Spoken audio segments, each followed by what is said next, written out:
नमस्कार दोस्तों, साहित्य ज्ञान क्लासेस में हार्दिक स्वागत है आपका। आज के सत्र में हम अध्ययन कर रहे हैं हिंदी साहित्य का इतिहास, जिसके अंतर्गत भक्तिकाल। भक्तिकाल में सूफी काव्यधारा के प्रमुख कवि। हम सूफी काव्यधारा का परिचय पढ़ चुके हैं, पृष्ठभूमि पढ़ चुके हैं कि किस प्रकार सूफी काव्यधारा का विकास हुआ और सूफी काव्यधारा भारत में प्रचलित हुई और किस मत को मानने वाले लोगों को सूफी कहा जाता है। सूफी शब्द की उत्पत्ति के बारे में, सूफी विद्वानों जो प्रथम रचना सूफी की मानी है उसके बारे में हम सभी तथ्यों का अध्ययन हम कर चुके हैं। आज के सत्र में हम अध्ययन करेंगे सूफी काव्यधारा के प्रमुख कवि कौन से हैं, जिनमें हैं असायत, मुल्ला दाऊद, दामोदर कवि, कुशललाभ कवि, ईश्वरदास, गणपति और कुतुबन कि इनकी रचनाएं कौन कौन सी हैं और किस प्रकार का साहित्य इन्होंने लिखा है, क्या इन्होंने रचना की है। सर्वप्रथम हंसावली जो रचना है, हंसावली रचना है, इसका जो समय है वो 1370 ईस्वी है और ये असायत की रचना है। कवि असायत ने इस कृति का रचना स्रोत विक्रम एवं बेताल की कथा को माना है। प्रश्न बनता है कि असायत की रचना हंसावली है, उस रचना में किस कथा का वर्णन किया गया है, तो विक्रम एवं बेताल की कथा को माना है। नायक है इसमें राजकुमार और नायिका पाटन की राजकुमारी हंसावली। तो कल के सत्र में हमने अध्ययन किया था कि रचनाओं का जो नामकरण है वो नायिका के नाम पर ही किया गया है। सूफी काव्य की जो विशेषता है वह यह है कि रचनाओं का जो नाम रखा गया है वह नायिकाओं के नाम पर, राजकुमारियों के नाम पर, जो रचना की नायिका है उसके नाम पर ही किया गया है। तो नायिका इसमें पाटन की राजकुमारी हंसावली है। इस कृति में राजस्थानी भाषा का प्राचीनतम प्रयोग हुआ है। स्रोत कहाँ से लिया है? विक्रम एवं बेताल की कथा है इसमें।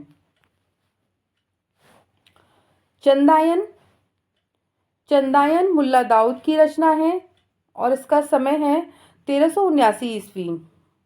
मुल्ला दाऊद कहाँ के निवासी थे? डलमऊ जिला रायबरेली के निवासी थे मुल्ला दाऊद। डॉक्टर माता प्रसाद गुप्त ने इस ग्रंथ का मूल नाम लोर कहा या लोर कथा माना है। डॉक्टर परमेश्वरी लाल गुप्त ने इसका एक पाठ चांदायन नाम से प्रस्तुत किया है, अतः अब चंदायन या चांदायन हो जाएगा। चांदायन नाम ही प्रसिद्ध या मान्य है। चंदायन पूर्वी भारत में प्रचलित लोरिक, उसकी पत्नी मैना होगा यहाँ पर, मैना और विवाहिता प्रेमिका चंदा की प्रेम कथा पर आधारित है। मैना हो जाएगा यहाँ। मैना और विवाहिता प्रेमिका चंदा की प्रेम कथा पर आधारित है। इसे चनैनी शैली में लिखा गया है। चंदायन में जौनपुर के शासक जूना सिंह का उल्लेख किया गया है। तो प्रश्न यही छोटे छोटे पॉइंट हैं जो परीक्षाओं में आते हैं। विस्तार से हमने अध्ययन किया होता है तो हम उनको कर लेते हैं, अन्यथा हम तो सभी को पता है कि मुल्ला दाऊद की रचना का नाम चंदायन है। और इसमें महत्वपूर्ण तथ्य यही है कि कहाँ का वर्णन है, कौन राजकुमार है, राजकुमारी कौन है और किस कथा का वर्णन इसमें किया गया है।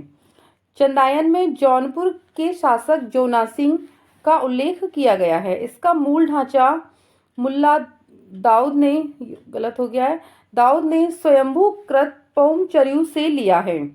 जो मूल ढांचा लिया है वो मुल्ला दाऊद ने कहाँ से लिया है?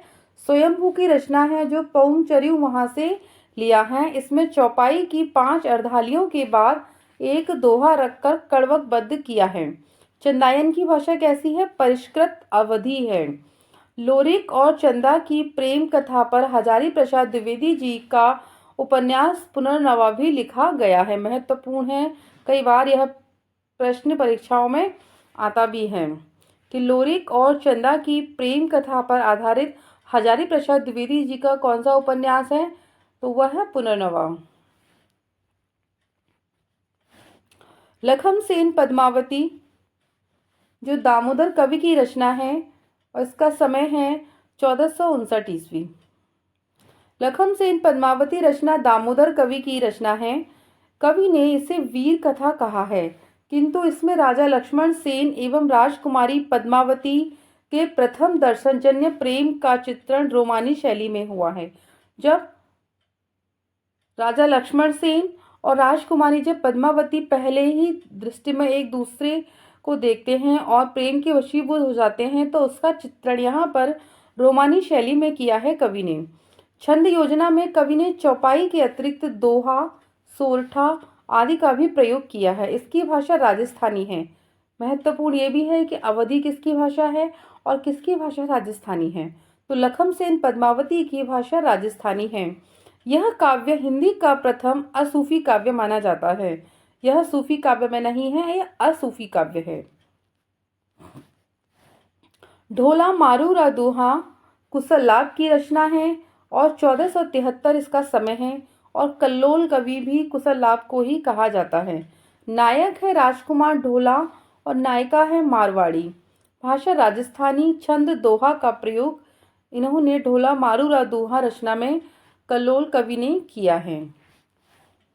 सत्यवती कथा 1501 ईस्वी और कहीं कहीं पर इसका 1503 ईस्वी भी समय दिया है, पर 1501 ईस्वी मान्य है। ईश्वरदास कृत रचना है। ये ईश्वर सत्यवती कथा के जो रचयिता हैं वो ईश्वरदास हैं। ईश्वरदास ने शगुन भक्त और बादशाह सिकंदर शाह के समकालीन थे। ये हो जाएगा इधर, शाह के समकालीन थे। इस रचना के कथानक का संबंध राजकुमारी सत्यवती एवं राजकुमार ऋतुपर्ण की प्रथम दृश्यजन्य प्रेम। यहाँ पर भी वही स्थिति है कि एक बार एक दूसरे को देखा और उनको एक ही दृष्टि में प्रेम हो गया। इस रचना में अवधी भाषा का प्राचीनतम प्रयोग है। कैसा प्रयोग किया है? अवधी भाषा का है। भाषा परिष्कृत अवधी है।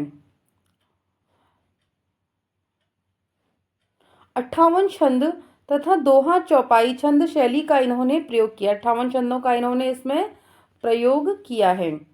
सत्यवती कथा की जो कुछ प्रसिद्ध पंक्तियां हैं वह भादो मास पास उजियारा, तिथि नवमी और मंगलवारा। एक चित्त हमें चितवै, जस जोगी चित्त जो, यानी उन दोनों का जो प्रेम एक ही दृष्टि में हुआ था उसका वर्णन है। एक चित्त हमें चितवै, जस जोगी चित्त जो, धर्म न जानसी पापी कहे, कहसी कौन तिलोक। रोवे व्याधि बहुत पुकारी, छोह विछ रोवे जारी, तो ही छोड़ी अब मैं कित जाऊं, माई बाप सौ पातुम ठाऊं। तो इन पंक्तियों में से भी प्रश्न आते हैं कि ये किस रचना की पंक्तियां हैं, तो हमें यह पंक्तियां भी याद रखनी हैं। माधवानल कामकंदला ये गणपति की रचना है और इसका समय है 1527 ईस्वी। माधवानल कामकंदला कई रचनाकारों ने लिखी है, तो हम उसका अध्ययन भी आगे के सत्रों में करेंगे। इस नाम से कई रचनाकारों ने अपनी रचना को लिखा है। तो ये गणपति की है। तो हम रचना, अगर इस तरह का कोई विवादित प्रश्न बनता है परीक्षा में, तो माधवानल कामकंदला गणपति की आएगी, या फिर मतलब इस तरह का प्रश्न तो आता ही नहीं है। इसमें से ये आएगा कि इसकी भाषा कैसी है, माधवानल कामकंदला का समय क्या है, जो गणपति की रचना है माधवानल कामकंदला उसमें किस छंद का प्रयोग किया गया है। इस तरह के प्रश्न परीक्षाओं में बनते हैं। माधवानल कामकंदला ये गणपति की रचना है और समय है 1527 ईस्वी। इसकी रचना गणपति ने राजस्थानी भाषा में की है। इस कृति में केवल दोहा छंद का ही प्रयोग किया है, तो माधवानल कामकंदला केवल दोहा छंद में ही लिखी गई है। इस रचना में नायक कौन है? माधव है और नृत्य विशारद नायिका कामकंदला। नृत्य करती है, विशारद करा है नृत्य में। कामकंदला के प्रेम का निरूपण है। तो माधवानल कामकंदला की नायिका कौन है? कामकंदला है और नायक कौन है? माधव का निरूपण किया गया है।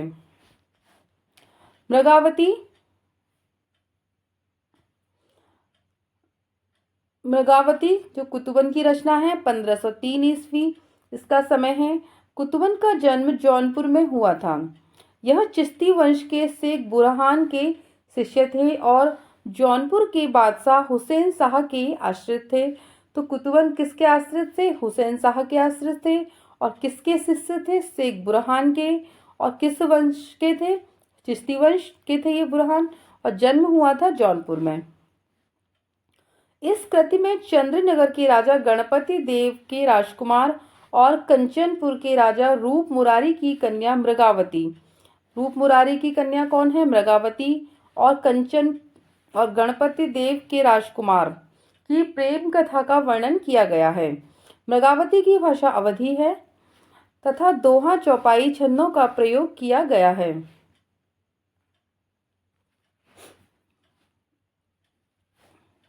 मृगावती रचना में 5 अर्धालियों के बाद दोहा दिया गया है। मृगावती का अंत जैन कवियों की भांति शांत रस में हुआ है। इसमें अंत में नायक की मृत्यु हो जाती है और नायिका सती हो जाती है। बनारसी दास जैन कृत अर्ध कथानक में मृगावती और मधुमालती का वर्णन किया गया है। मृगावती में कहानी के द्वारा कवि ने प्रेम मार्ग के त्याग और कष्ट का निरूपण करके, मृगावती रचना में क्या किया है? प्रेम मार्ग, और प्रेम में क्या है? कष्ट भी मिलते हैं और सुख भी होता है। तो सारी चीजों का वर्णन कवि ने किया है कि प्रेम मार्ग के त्याग और कष्ट का निरूपण करके साधक को भगवत प्रेम का स्वरूप दिखाया है।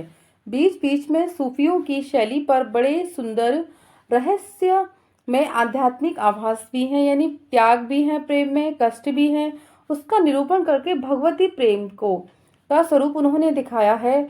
और सूफियों की शैली बड़े सुंदर रहस्यवाद की बात की है और आध्यात्मिकता का भी आभास उन्होंने दिखाया है कि परमात्मा में लीन होना ही सब कुछ है। तो इस रचना में वही है कि मृगावती का वर्णन किया गया है। आज के सत्र में इतना ही। उम्मीद करती हूँ ये सत्र आपको अच्छा लगा होगा। अच्छा लगा है तो लाइक कीजिए, चैनल को सब्सक्राइब कीजिए, शेयर कीजिए और कमेंट्स कीजिए। आगे के सत्रों में जुड़े रहिए। धन्यवाद।